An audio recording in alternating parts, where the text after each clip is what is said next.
Hi, welcome again to another episode of the Tom and John Show. Uh, Today we are fortunate to have Jon Scott with us, and we'll bring some new information, anecdotal information, entertaining information. Now I put enough pressure on him that he won't be happy about it, but that's what we do here. We just kind of wing it and let things happen and have a good time and try to deliver the information that can help people out and at the same time have some fun with it. So, John? Yep. Yes, I'll introduce myself again. Tom, everybody knows who you are, but I'm John Kaminsky, Associate Professor at Penn State, and kind of what are we, hosts? I don't know what we call ourselves. Co-host the Tom and John Show, and so we've kind of got a pretty good schedule going for the season, Tom, and so this is the first episode that we'll kick off for 2015. It's our 8th episode overall, and we're fortunate today to have with us Jon Scott from Nicklaus Agronomy. So, John, I'll allow you to go into detail about yourself, but I'll just give a brief rundown that you were a superintendent for 15 years, and then you went to work for Mr. Nicklaus, and then you headed up the PGA, the head of agronomy for the PGA Tour, so you did all the championships, and now you're back with Nicklaus, and I believe that you're back with Nicklaus maybe on a smaller scale at this particular moment, maybe because of some partial retirement, but I'll let you kind of dive into that, and then we'd really like to hear about your experience working for, in any of your background areas with PGA Tour, with Nicklaus, and we know that golf has been expanding overseas, or at least that's what we hear, that China's this big growth, so I'm sure that you have some thoughts and input on that as well. So I'm going to turn it over to you and give us a little bit more detailed bio, and then we'll get chatting. Well, thanks, John. I appreciate that. Yeah, I was a superintendent for 15 years, started in 1972, Michigan State graduate. Strangely enough, not in turf management. That was when I could have had the opportunity to be in there with Dr. Beard and Paul Reiki when the program was just really starting to establish itself. But I didn't know about it at that time, and I didn't really have golf as a goal. Golf maintenance as a goal, or being a superintendent, or anything like that. I was actually studying in park and recreation to be park manager. And when I graduated, I went to Florida to resume a job that had been offered to me when I was doing a turf internship at Dade County Parks and Recreation. And it was supposed to be at a park. When I got there, the then park superintendent, really nice guy, he said, "John, I don't want you to get worried, but we don't have a park job available for you." I said, "Well, geez, I just drove all the way down here from Michigan. You told me to come. Here I am. What are we going to do?" He said, "No, don't worry." He said, "We've got you might remember, we built a new golf course at Key Biscayne, and it's just about getting ready to finish this year. And we don't have an on-site superintendent, so would you be interested in that?" I said, "What does that mean?" He said, "Well, it's basically a grounds manager position. I think you'll do fine." He said, we'll keep an eye open for a park position when it opens and bring you into it." And I thought, well, this is an offer I can't refuse, because I don't even have gas money to go back to Michigan. So I took the job and started my learning process on what it meant to be a golf course superintendent, and that's how actually my career started in 1972. If it wasn't for the Dade County Parks Department, I'd have probably been a park manager someplace, maybe up in the sticks, and never have done the world traveling and everything else that's come as a result of the career I've had. But I knew right away I was going to have to get trained. And so the next job I moved to from there, wisely so, we got the golf course open, and I knew I was in over my head. So I took an assistant superintendent's position at a North Miami club, and worked under a couple people that knew what they were doing. They really helped me along. And then I moved from there up into Northern Virginia, a small club that Club Corporation bought and was operating. And they had a very, very good agronomist at that time that was working for him by the name of Jim Fabian. And Jim mentored me through the first couple of years, and got me started taking some turf classes down at Virginia Tech. I got a chance to get to know the whole clan at Virginia Tech at that time, including Houston Couch, who up to his death, he and I maintained contact, and whenever we got a chance, we'd sit down and have a chat together. But anyway, I got some education behind me, and the career kind of took off from there. I went up to Andrews Air Force Base. I had a couple of years there following Virgil Robinson, and then I went to Sea Pines at Hilton Head, and they were kind of in the midst of putting things back together after a decline, and worked a few years there. Ended up eventually up at Grand Traverse Resort in Traverse City, Michigan, which I'm from Michigan, so that was going back home for me, so to speak. And that was my introduction, really, to the Nicklaus people. I actually made an appointment to introduce myself to Ed Etchels, who was Jack's head agronomist at that time, while I was still in North Carolina. And Ed was good enough to help me get positioned up here at Grand Traverse, or up at Grand Traverse. Built a brand new golf course at that time called the Bear, which still is ranked as the hardest course in Michigan, but that was what the owner wanted. And then from there, I started to set my sights on consulting, and it was in the back of my mind ever since Jim Fabian had worked with me at Montclair Country Club in Dumfries, Virginia for CCA. That's a pretty neat job. That's something that if I ever get the opportunity, I'd like to do. And he told me at that time, he says, well, you need gray hair and you need a lot of experience. And I said, well, I'll do what I can to get there. And so when I finished my work at Grand Traverse, I told Ed Etchels, I said, I really would like to join your agronomy staff. I think he had about 3 people on his staff at that time, plus himself. And he said, well, he says, I've got one more job for you. If you'll go down to Valhalla in Louisville, Kentucky, they've had a bad grow-in.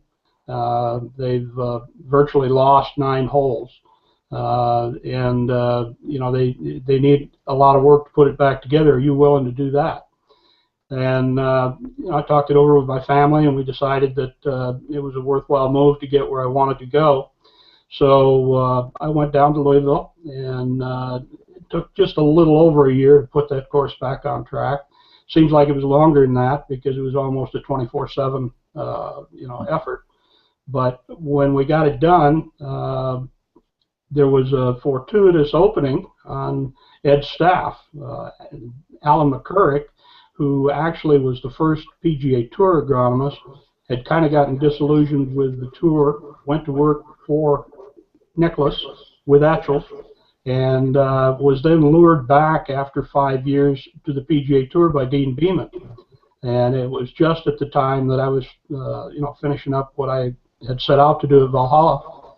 So I was actually lucky enough to be brought in on staff. That would have been about 1987, and you know, it was pretty exciting for me at that stage of my career to go to work for Jack Nicklaus and get involved with course development and course design, and actually that led very quickly to my first international work. And you know, I'll never forget the phone call from Ed, and he said, "You ever been to Europe?" And I said, "No." He said, "Well, where have you been?" And I said, "Canada." he said, "Well, that's a start." He said, "I need you to get on a plane and go over to Salzburg, Austria, where we're just finishing up a new golf course that Alan was consulting on, called Gut Larchenhof." And he said, "You know, just go over and just kind of feel your way through it. but I know you can handle it," he said. So, on a plane, first international flight, I think we went through, might have been Frankfurt Airport, where I had to make a real long hike connection. I mean, I was really getting scared that I wasn't going to make my connecting flight, and worried about this and worried about that. Finally got on the flight and got sick. I thought, what else can go wrong? Got off the flight, and the superintendent picked me up at the airport. We went out to the club, and I started, I mean, you can just imagine how nervous I was. My stomach was right in my throat. I thought, how in the hell am I going to do this? I'm in a strange country, in a strange culture, on a strange golf course, and I'm supposed to look like I know what I'm doing. The superintendent was a nice guy, and he gave me some slack, and so I was able to go out and go around the golf course with him, and lo and behold, I found out that everything looked the same. The grass was the same, the soil was the same, the air was the same, the weeds were the same, and he had plenty of them. So we had a lot to talk about, and that kind of started that part of the career. I'll come back to this because I'll finish up on the bio. I worked for Nicklaus then for 9 years. Did a lot of work in Europe during that time, as well as domestic. Didn't do any Asian work or South American work. I think I got into Mexico just one time during that time. And then the same person that got me the opportunity to go to work for Nicklaus in the first place, Alan McCurrick, he and I had maintained contact. We became really good friends, and he passed away while he was working a job. In fact, it was Bob Hope Classic. He had a massive heart attack. He had some health problems that just kind of caught up with him, and he died quite suddenly while he was working. So I got a call from, actually it was Dennis Ledger, who was one of his staff members, and said, of course, did you know that Alan passed? And I said, yeah. And he said, well, we're looking for his replacement. I'd like to recommend you to the management, because I knew Dennis from my time with Alan.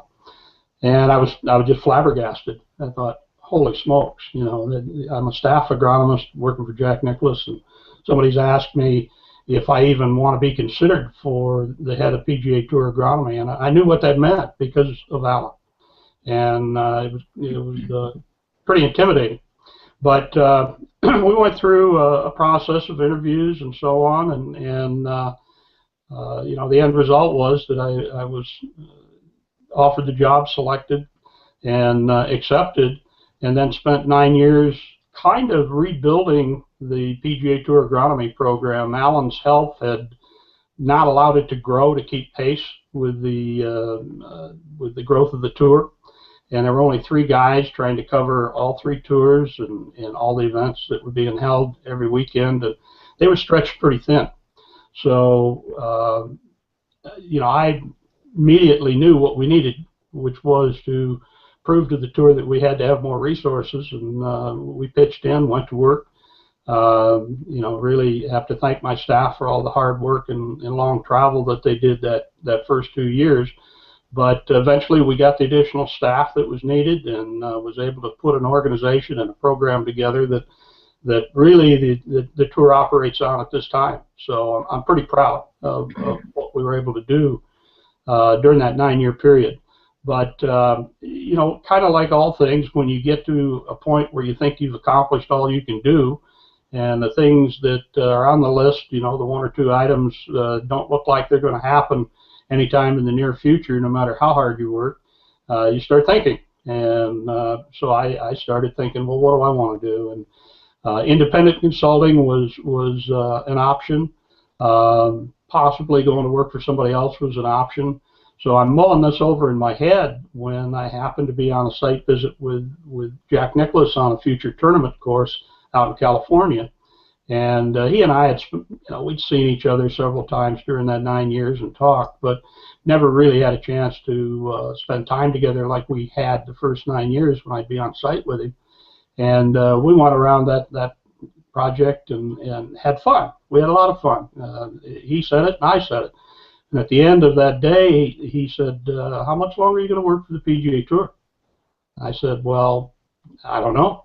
I said, I'm actually thinking about doing some independent consulting and maybe retiring after 10 years with the tour."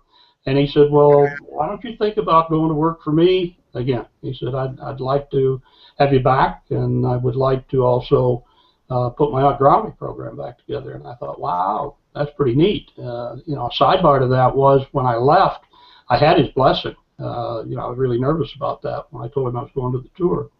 But he said, basically, "You need to do that, Jon." And I said, "Really?" He said, "Well, I don't want you to leave." He said, "I'd like to keep you, but," he said, "You know, you really need to take that job." He said, that's a tremendous opportunity, and he said it's an opportunity to learn and get experience. And when you do, he said, you get enough of it, I might ask you to come back. So 9 years later, you know, he comes up and he asked me to go back, and I accepted and went back and just finishing up my my 9 years with him again. And as you said, Jon, what I have done recently is I turned 65 last July. I know, you know, a lot of people say, "Oh, you're not that old." Well, yeah, I got that many years behind me. And Jack and I had an agreement that when I turned 65, that I would go on as a contract employee, move back up to Michigan, where the rest of my family remained. I mean, I really didn't have anybody down in Florida anywhere close.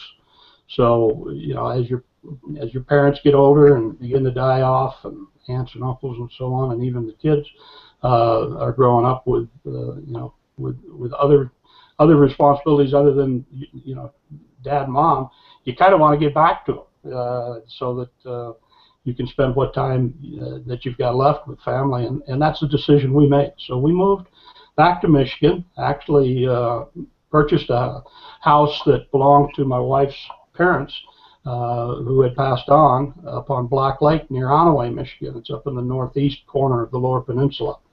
And it's a full house. It's not a cottage. So we spend as much time up here as we can. We still keep the house in Traverse City. When I travel, I of course have to. I travel out of Traverse City, so it's handy to have. But we really like it up here. You know, it's kind of like when Jim Beard retired and he went up to Leelanau, and everybody wondered what happened to Jim Beard. And every once in a while he'd resurface, and oh, there you are. You know, well, where do you spend the rest of your time? Well, he spent it out on a lake or up on a river, you know, doing other things. And I knew I couldn't do that immediately. You know, it's just too abrupt of a change in my lifestyle and what I like to do. So we're transitioning, as you said. We're slowing down, transitioning into retirement. I'm still doing Nicklaus work. There's not a lot of golf course design work going on right now, so it's just naturally slowed that part of the business down. I'm also able to do outside consulting work, and I've got 2 or 3 other clients that I'm servicing. And I right now have just about the right amount of work. You know, I can travel for a week, do the reports for a week. You know, maybe have a week to do what I want to do, and then another week I may travel again. It may be a 3 on 1 off, or three off 1 on. It's kind of varied, but you know, I'm pretty happy with the way things are right now. Got good relationships still with the Nicklaus company, and you know, should the business turn around, I'm sure they're going to call on me more. But right now, I'm going to enjoy the time that I have, and you know, as the years roll on, I'll probably be doing less travel and more sitting out on a lake like Jim Beard. Well, let's take it from there. I want to ask you a question. You were with Nicklaus Group when I assume like that's part during the boom and maybe even the PGA Tour.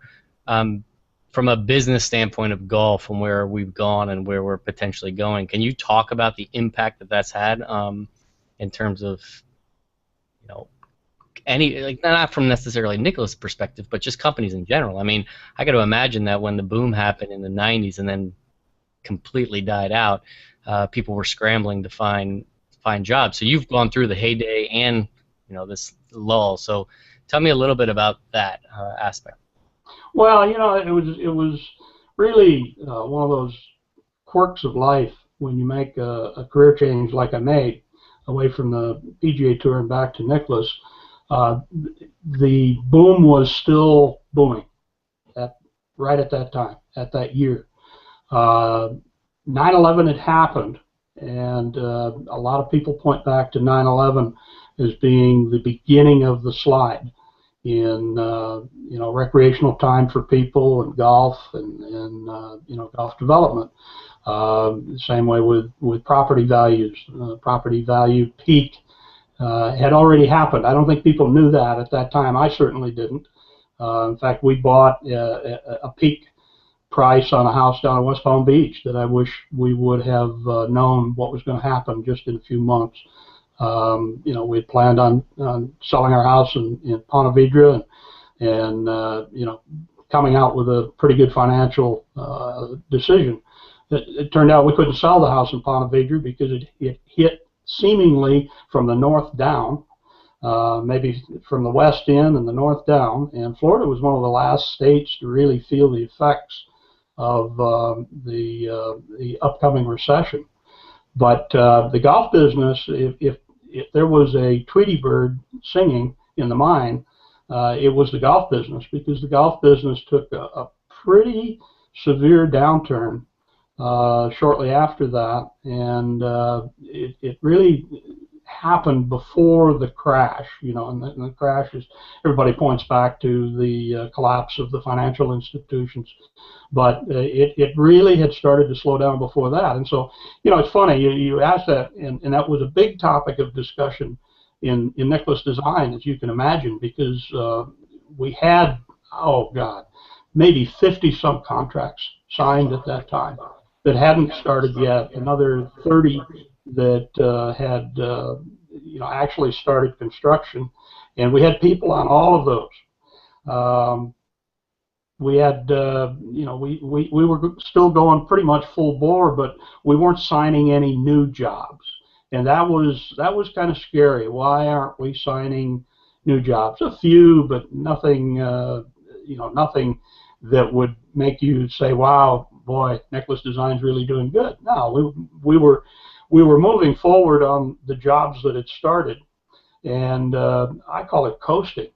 And the way these jobs are structured is you get paid in increments depending on how old they are and how far along they are. There's certain trigger points where you get paid, so money was still coming in, but there was no new contract money coming in, or not as much. So I think it was the second year that I was there, we might have seen the first couple of people get laid off, or first couple of people leave, and then a year after that a couple more, and it just continued for about 6 years, where we just kept reducing staff and still trying to service the jobs that we had going, the majority of which, as everybody probably could guess, were over in China. It was felt right up until probably 4 years ago that China was going to still be the savior of the golf design, golf construction business, and perhaps a lot more of the industry as well. But the signs were there, and if I can digress a little bit, in my trips over to China, when I'd be going to different sites, and you could just feel a sense of fear on those sites, past just concern, a sense of fear that things weren't going well, and they didn't want to talk about it. Even the people that worked for us didn't want to talk about it much, but it was a feeling of unease, that something bad could happen. And again, we go back and we talk about it back at headquarters, and there'd be various theories offered as to what was going to happen, how long it was going to last. We had connections with people that were, pretty highly placed in the Chinese government, and they were all reassuring us. And we thought, well, okay, we're going to ride this out through China. And a lot of designers were saying the same thing, but we felt like we had the edge. we had an office over there, we had a staff over there, we had connections with the government, and so we kind of thought no matter what happened domestically, Mexico, Caribbean, the Canada, which were all just virtually drying up. I mean, we actually had 2 projects in the Caribbean just stop, just fold, and didn't make it to the finish line. But we thought like, oh, we're going to make it. And then when the government changed in China, were a more conservative, if you want to call it conservative, other people might call it more left-wing, but a more communist-oriented government kind of came to power. And they do have elections over there. A lot of people don't realize that, but it's as much of a fight within the party as it would be if there were a 2-party system from a political standpoint. And I'll just say it again, the conservative arm of the party won. And their immediate aim was to crack down on what they saw as rampant misuse of the country's resources, and specifically water, which they very quickly can get into trouble with water supply because of just the demand that they have, and if the weather pattern isn't right, they can go into a water crisis really quick, a lot quicker than California. California's easing into it. China would just be in it. It would be catastrophic if they ended up not having enough water for Beijing, for instance, and that was being discussed. So we had a project that was active in Beijing all during the government changeover, and we kind of wondered what was going to happen to it. It was a renovation project, and as it would be here in the country, our country, renovations tend to be grandfathered more than new projects, and so they're not as highly scrutinized. And I believe it was for that reason we were able to finish that golf course, and it's open and it's doing well. And we've got 2 other golf courses in Beijing that are existing that are still doing well. So it's not like golf is shut down, but there isn't any new development coming our way. And with China dropping out and everything else dropping out, Nicklaus Design really had to shrink.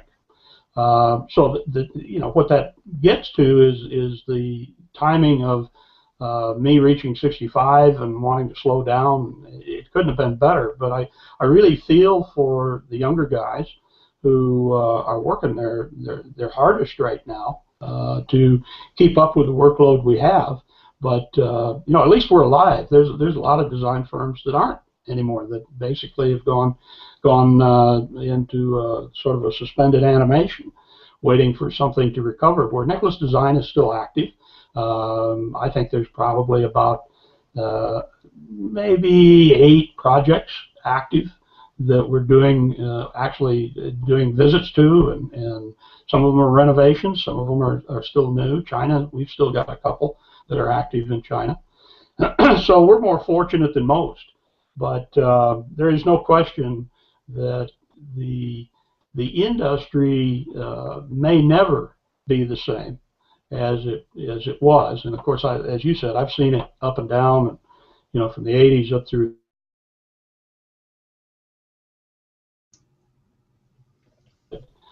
I don't think we'll ever see it really, really good again. And what used to be bad may be normal.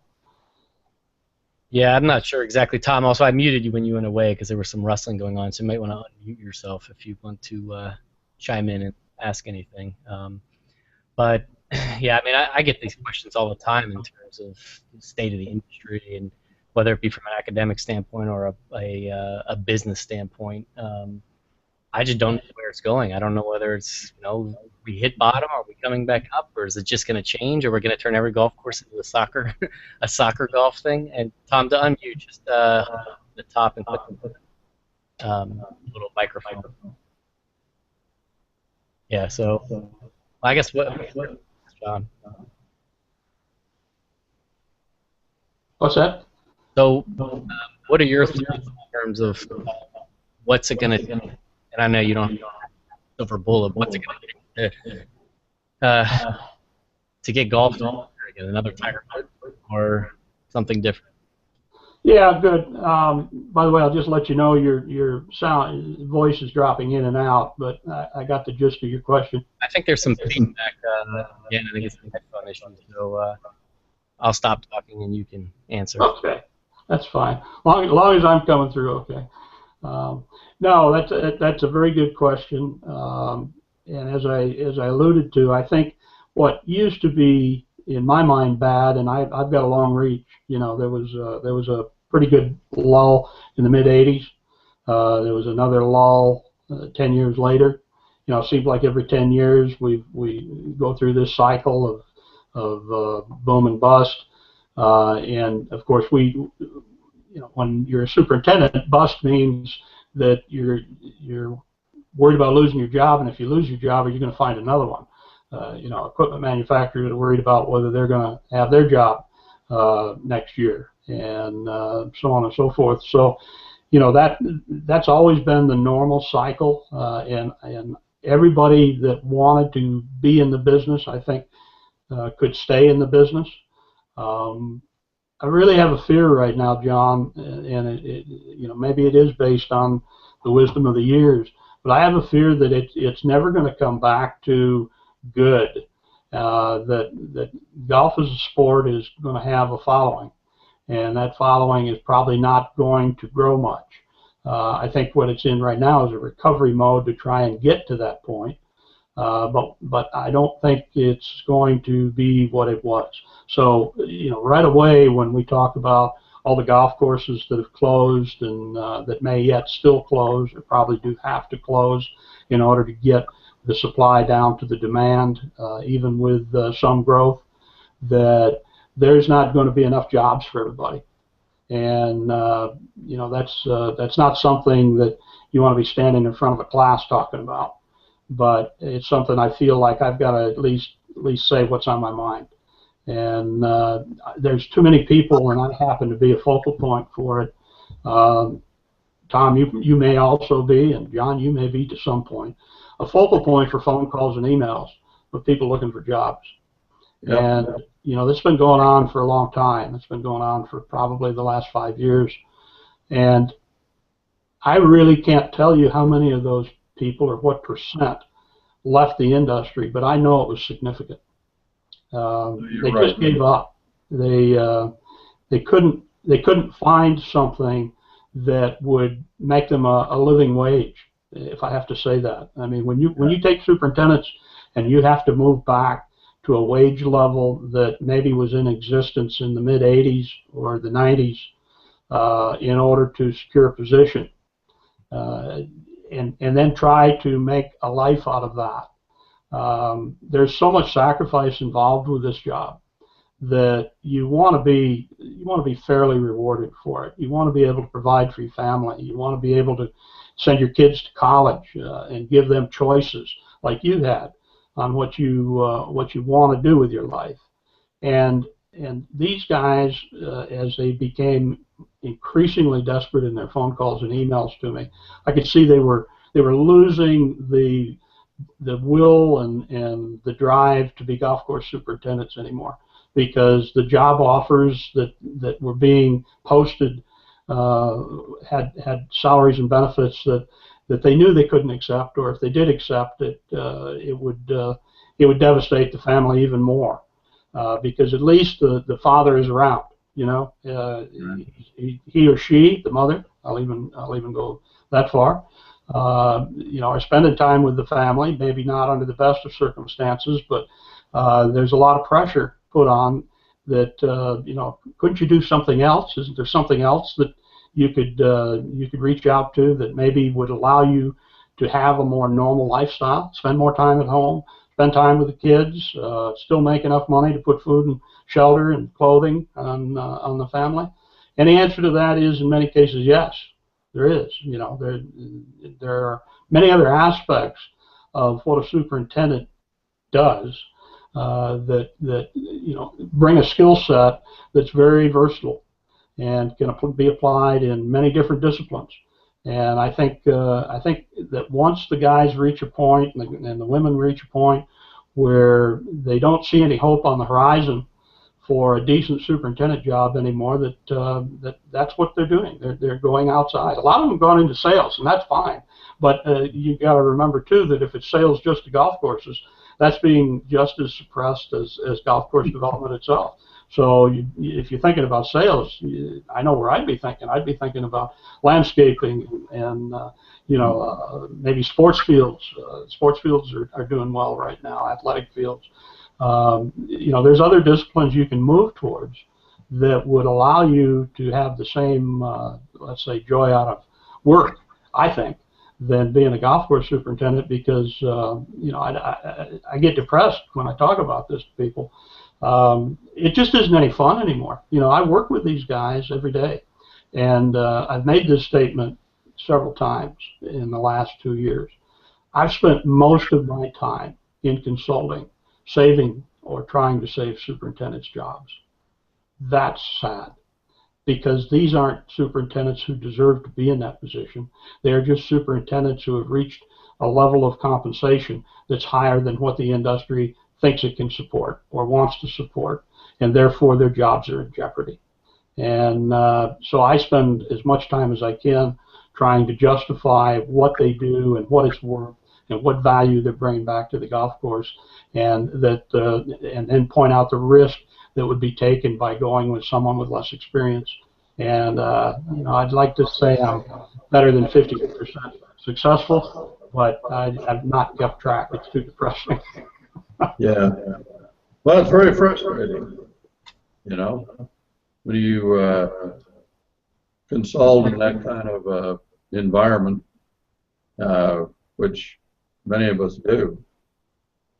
And I think the thing that you take away from it is that a lot of these people are well experienced, very adept at what they do, and they're a target because of what they're being paid. And when people are looking around like a GM that's making 300 or 350K a year comes in, and everybody has to justify their existence and what they get paid. The sell is that if you don't have a decent golf course, you're not going to survive in the first place. Well, that's right. Yeah. I mean, it's that simple. And that's my job. That's what I said I do, is trying to convince the clubs, GMs, the owners, that if they want to improve their bottom line so that they can feel like they're sustainable, they've got to have a well-conditioned golf course. I don't know of any bad golf courses that are drawing people, unless they're the only game in town. And normally they're not. Someday it might get to that. And there's a lot of discussion about how do you maintain? I'll just say it. How do you maintain the Nicklaus standard of conditioning in today's economy and today's environment? And basically, my reply to that is that you provide the best conditions you can with the resources at hand. And that doesn't mean that you're all going to look like the TPC Sawgrass or Muirfield Village. It means that you're going to provide playing conditions that are they meet the expectations of the people that are coming to play it. And you can't do that unless you've got a good golf course superintendent. And I'm not knocking any of the young guys, because there are a lot of good young superintendents on the market today, and they are also under pressure. But what I'm saying is you can't just think that, number one, you can't mistreat these people. You can't mistreat them with low wages. You can't mistreat them by taking away their benefits. You can't mistreat them by holding them up to a scrutiny that's impossible to meet. I know all the tactics. I've seen them all. I've been I've been in the middle of it. You know, and if you want to fire somebody, you can do it. I don't care how secure your job is. If you want to fire somebody, you can be fired, or you can fire them. It's a matter of how you build the case, and in many cases, the case is so absurd that you know, it just begs defense.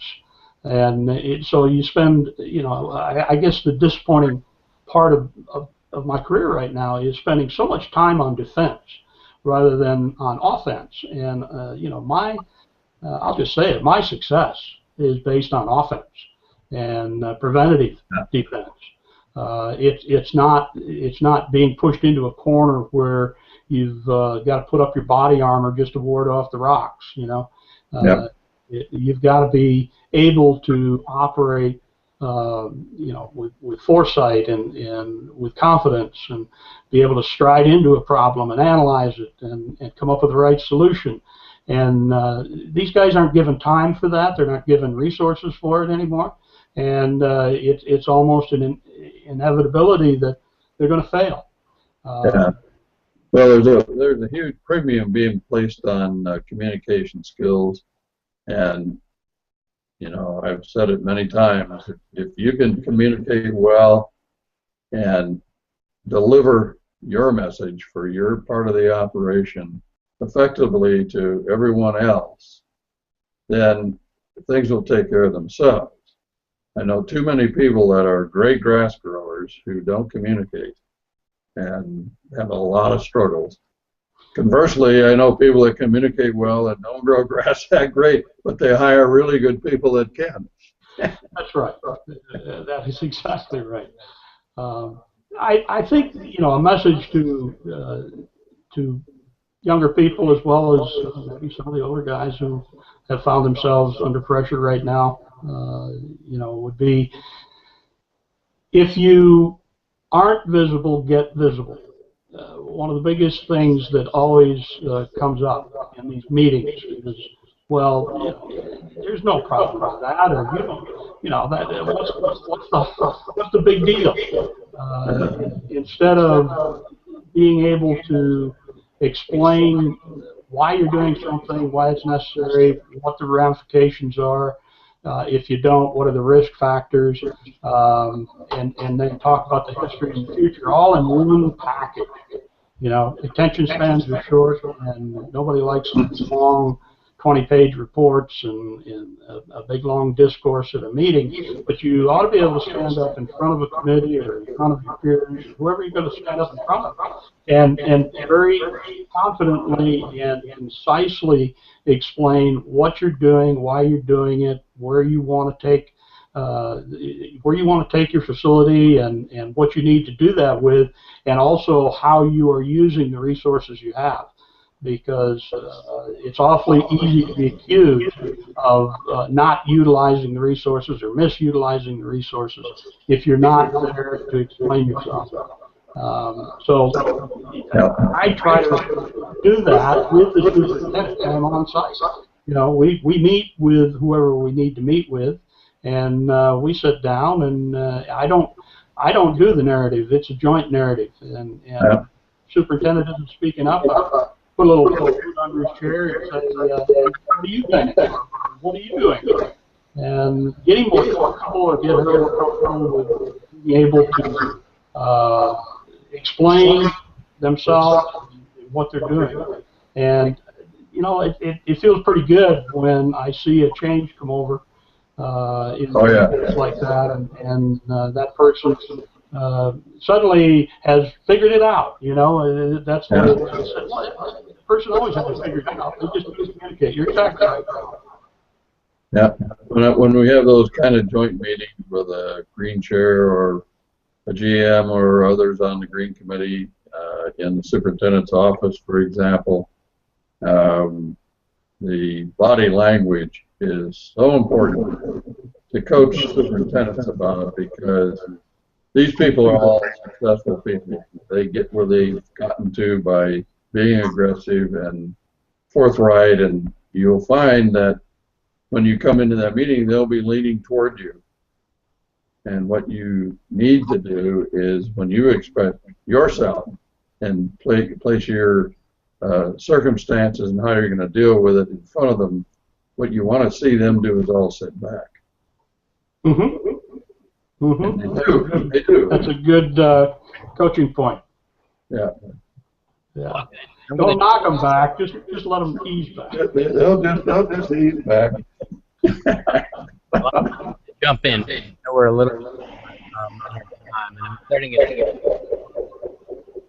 on the end of the talk too. But instead of dragging it longer, I'm gonna wrap it up. Thank you, Jon, for joining us. And I'm gonna 1 second figure out what's going on. All right, so I muted both of you because I think the feedback's coming from the speakers back into your mics. But Jon, I want to thank you for kind of sharing the story. I think that we've had a few other guests even last year where we talked about the state of the industry, and everybody has a different take and a different opinion on it. And what I'd like to do is do one of these hangouts with about 10 people in there and have everybody kind of give their thoughts. And there's never going to be a consensus on what's really going to happen because nobody really knows. You even said, everybody thought China was going to be the savior because there was going to be so much growth, and then there's a new election and things change, and then all of a sudden it's a totally different ballgame again. So. But I think it was good information and a lot of food for thought. It's definitely an industry that's you got to make a really tough choice if you're going to get into it. But I still think it's a good one. So hopefully people and good people will continue to come into it. So I'm going to ask you to unmute your own mic, which you can do by just clicking on the little red mic at the top. Any final thoughts, and we'll wrap up. Yeah, I want to kind of tag on to what you just said, Jon, and please don't anyone think that I'm trying to discourage them from entering the business. I think what you have to realize is the reality of what you're getting into. If I can digress just a second, I did a talk in front of Ken Payne's class many, many years ago when I was a superintendent up at Grand Traverse. And Tom, I know you know who KT was, and he was always an optimist, and he looked forward to placing his guys, and it was a fun time. But what happened was I felt like some of the guys that I had been talking to hadn't gotten a full story of what the profession is. And so, for whatever reason, I decided to give a talk in front of his class about my history. And I don't know if my history is typical or not. It's had some high points and some low points, just like the industry has. And I told it all. There wasn't a pin dropping in the room that you wouldn't have heard, because it was just like everybody collectively sucked in their breath, and the biggest suck was from KT. And I turned over and I looked at him, and he had this scowl on his face like I'd never seen before. And I thought, ooh, I obviously haven't said what he hoped I would say. So, later that evening when we went to dinner, he said, "Why did you feel you had to do that?" And I said, "Well, I want to make sure that the people who are getting into the industry have the full picture, that they can see what the joys of it are all about, and they can also see the sacrifices that they may have to be making."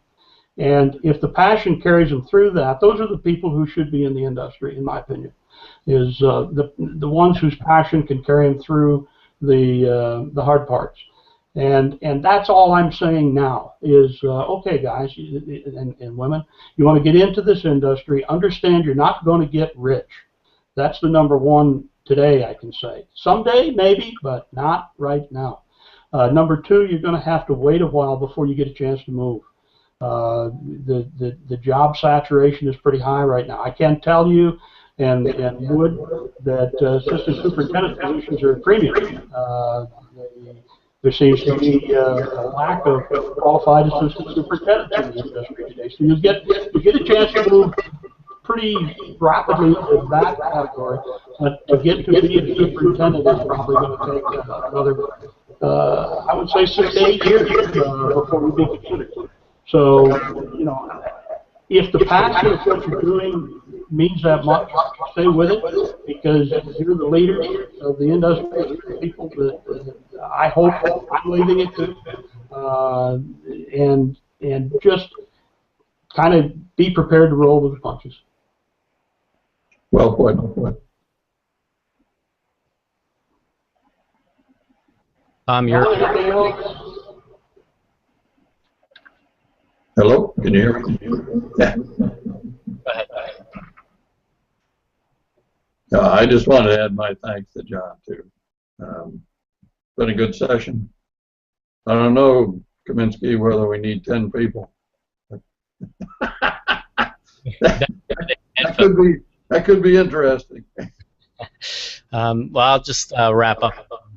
Thanks again. I think it was good to have you on here. I agree with you. I don't think that it's a matter of, you shouldn't say certain things. I mean, I like when people give their opinion. It's ultimately the individual student, and that's why, like, when I interview people for the 2-year program, I put them through the ringer. I mean, I make sure they have already been out on a golf course and they really have an idea of what they're getting into. And when they still have that passion at that point, then you know that the program is going to potentially be right for them. So anyway, good discussion. I'm interested to see how things progress in the next 5 years, 10 years, where shortages come up, because if there's a lack of people looking for assistant positions, that means at some point people will be moved out of the industry, and there may be openings at a superintendent level. Not in the next 5 years probably, but who knows, 10 years from now or 15 years from now, there potentially could be some problems. So what I did want to say, though, before I finally signed off, is we have a pretty good schedule of people moving. Let me see if I can open this thing. That are going to be joining us here, and so I think next week I got to talk to Eric, but Dr. Eric Irving from Virginia Tech will be joining us. I'm sure we'll be talking a lot about biostimulants and plant hormones. And then we have Kelly Cope from New Mexico, and a bunch of other guests. I don't know, Gordy Kaufman, Matt Schaefer, Darren Davis, Dr. Kearns from NC State. So we have a good kind of lineup for the rest of the season, and so we'll be sure to promote that. But with that, I'm going to sign off. I want to thank you two again, for Tom for hosting with me, and John for joining us, and that's it. All right, we'll sign off. Thanks, guys.